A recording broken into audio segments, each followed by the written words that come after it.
Assalamualaikum warahmatullahi wabarakatuh. Perkenalkan, nama saya Mas Hadi, Prodi Manajemen Syariah, NIM 22090034. Di sini saya akan paparkan hasil tuas saya pada hari ini yang berjudul Penganggaran untuk Perencanaan dan Pengendalian. Peran penganggaran dalam perencanaan dan pengendalian. Anggaran merupakan metode untuk menerjemahkan tujuan dan strategi ke dalam bentuk operasional. Pengendalian atau dikatakan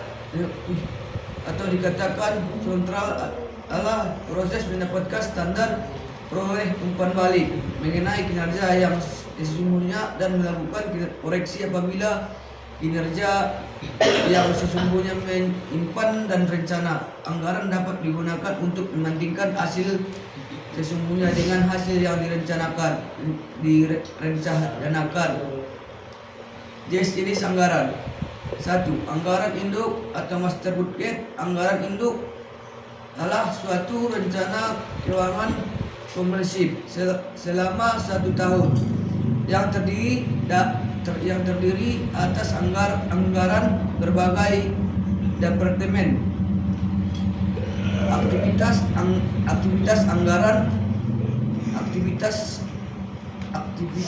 anggaran induk dapat dibedakan menjadi dua, yaitu anggaran operasional dan anggaran keuangan. Anggaran operasional yaitu operating budget, terdiri atas anggaran aktivitas yang dilakukan perusahaan dalam rangka memperoleh keuntungan, misalnya penjualan produk dan persediaan barang jadi hasil akhir. Anggaran operasional adalah laporan laba rugi dianggarkan atau di pro forma. B. Anggaran keuangan atau dikatakan financial budget, meliputi anggaran arus kas masuk, arus kas keluar, dan posisi keuangan. Rencana arus kas dan arus kas keluar diperinci dalam anggaran kas. 2. Anggaran berkelanjutan, dikatakan continuous atau rolling budget. Dalam anggaran berkelanjutan atau bergulir setelah anggaran 1 bulan direalisasi anggaran 1 bulan masa datang ditambahkan, sehingga perusahaan selalu memiliki anggaran dengan cakup 12 bulan. Anggaran berkelanjutan menuntut manajer untuk selalu melakukan perencanaan di muka. Suatu organisasi biasanya menyiapkan anggaran tahun yang akan datang sekitar 4 atau 5 bulan sebelum tahun anggaran dimulai.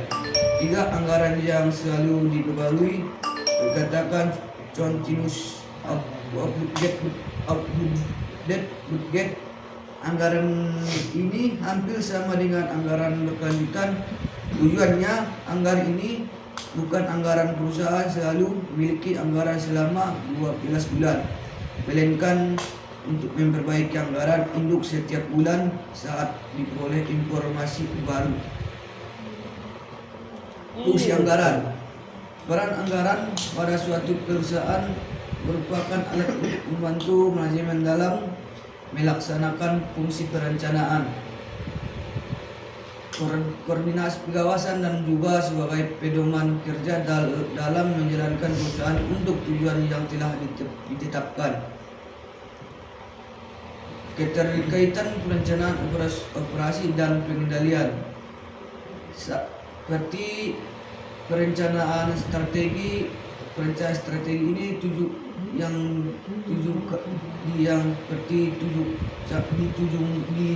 jangka panjang, 3 tujuan jangka pendek, 4 anggaran, 5 operasi atau produksi, penjualan,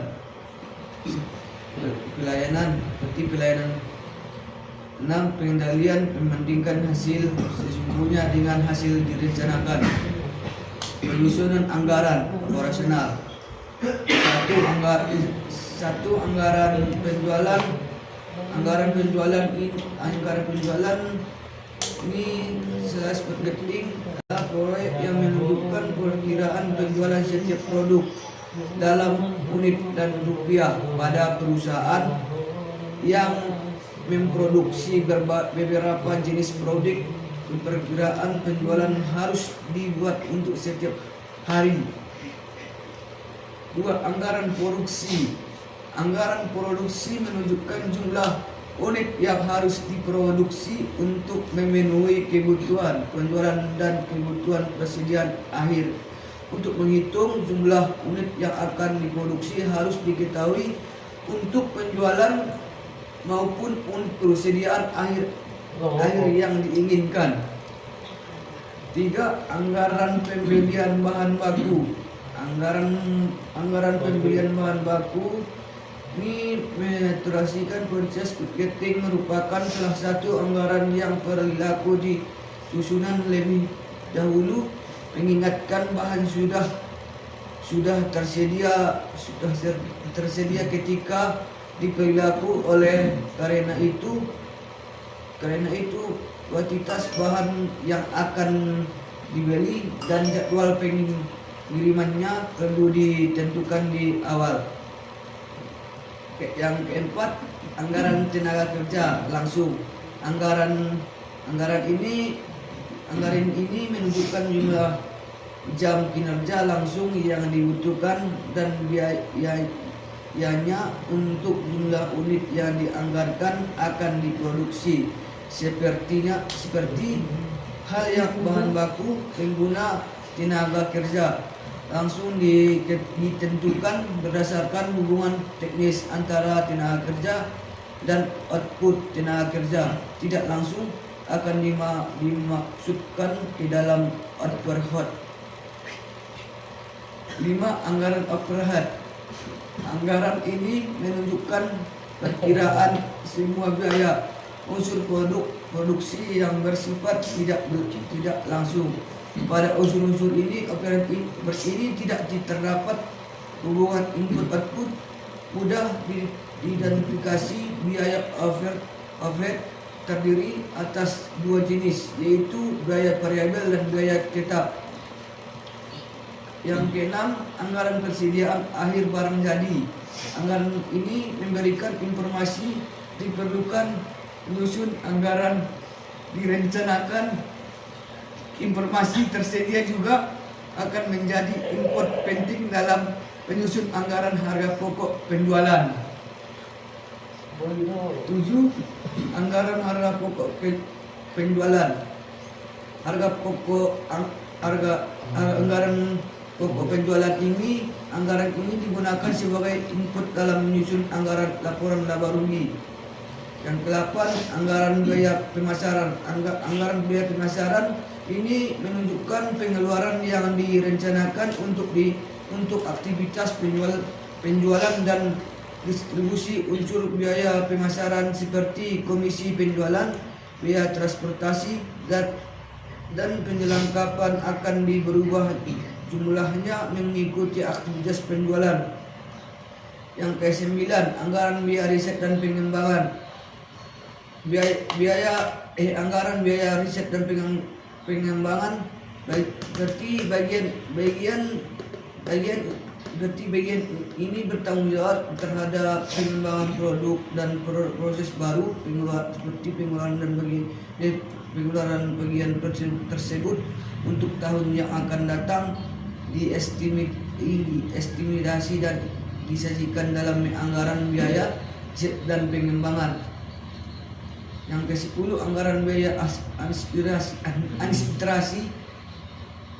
Anggaran ini mencakup taksiran pengeluaran total oleh perusahaan sama seperti anggaran biaya riset dan pengembangan serta anggaran biaya pemasaran terkait dengan penjualan. Sebagai besar biaya administrasi bersifat tetap. Biaya tersebut meliputi gaji staf, depresiasi gedung dan peralatan kantor pusat, honor, layanan hukum dan lainnya.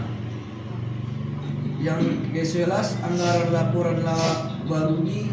Anggaran laba rugi adalah sebuah rencana ini berfungsi sebagai panduan yang menetapkan atas pengeluaran sebagai pengeluaran di masa depan. Anggaran juga menetapkan target penjualan untuk menghasilkan pendapatan yang cukup untuk mendukung pengeluaran untuk dari periode waktu tertentu. Penyusunan anggaran keuangan. Penyusunan anggaran keuangan ini satu, anggaran kas atau dikatakan cash budget adalah rencana terperinci yang menunjukkan perkiraan sumber dan penggunaan kas. Anggaran kas memiliki 5 bagian utama, yaitu jumlah kas yang tersedia, pengeluaran kas, kelebihan dan kekurangan kas, pendanaan saldo kas. Kalau yang anggaran rencana disusun berdasarkan informasi dimuat dalam posisi keuangan tahun sebelumnya dan anggaran lain dalam anggaran induk. Yang ketiga, anggaran laporan arus kas. Laporan arus kas menyajikan perubahan kas dan setara kas atau investasi jangka pendek yang sangat liquid. Dalam satu periode penerimaan pada pengeluaran kas dalam dalam laporan arus kas dikelompokkan ke dalam aktivitas operasi, investasi dan pendanaan. Kalau yang selanjutnya, anggaran fleksibel untuk perencanaan dan pengendalian.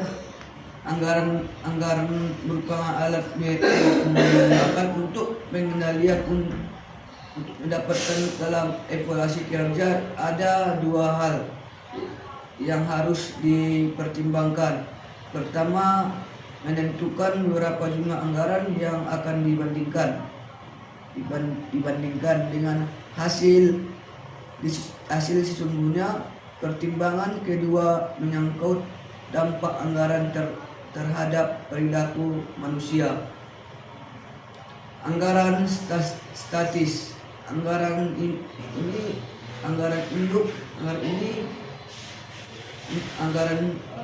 disusun berdasarkan tingkat aktivitas tertentu sehingga bersifat statis. Pendapatan dan biaya yang disusun untuk anggaran statis tergantung pada tingkat aktivitas cara sama dengan aktivitas sesungguhnya, sehingga anggaran tersebut tidak banyak berguna dalam laporan kinerja. Anggaran fleksibel. Anggaran fleksibel dalam digunakan untuk mengendalikan karena dapat menghitung jumlah biaya yang seharusnya terjadi pada tingkat aktivitas sesungguhnya. Anggaran fleksibel kadang juga disebut sebagai anggaran variabel budget. Anggaran digunakan untuk mengevaluasikan efisiensi dan efektivitas perusahaan. Efisiensi dicapai jika proses bisnis dilakukan dengan cara yang paling baik, yaitu sedikit atau tanpa pemborosan.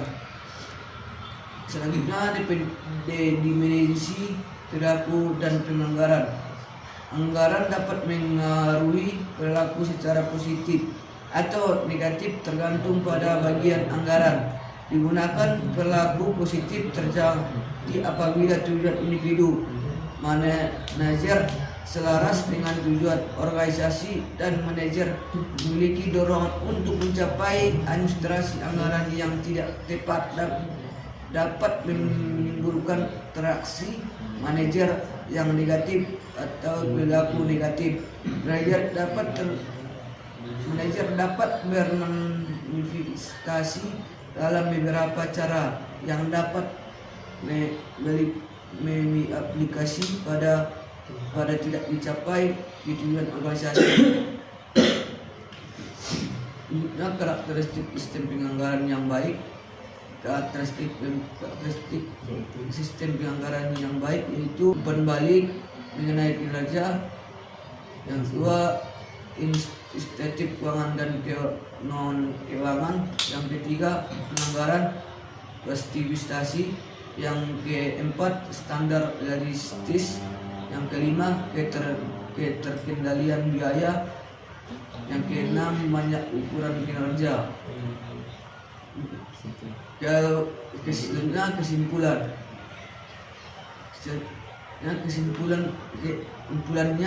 perencanaan adalah pandangan ke depan untuk melihat tindakan apa yang seharusnya dilakukan. Pengendalian adalah melihat ke belakang, menentukan apakah yang sebenarnya telah terjadi dan membandingkan dengan hasil yang direncanakan sebelumnya. Dalam organisasi dan perusahaan, anggaran sangat dibutuhkan sebagai alat untuk pengawasan dan pengendalian dan juga untuk efisiensi dan efektivitas dana suatu organisasi. Demikian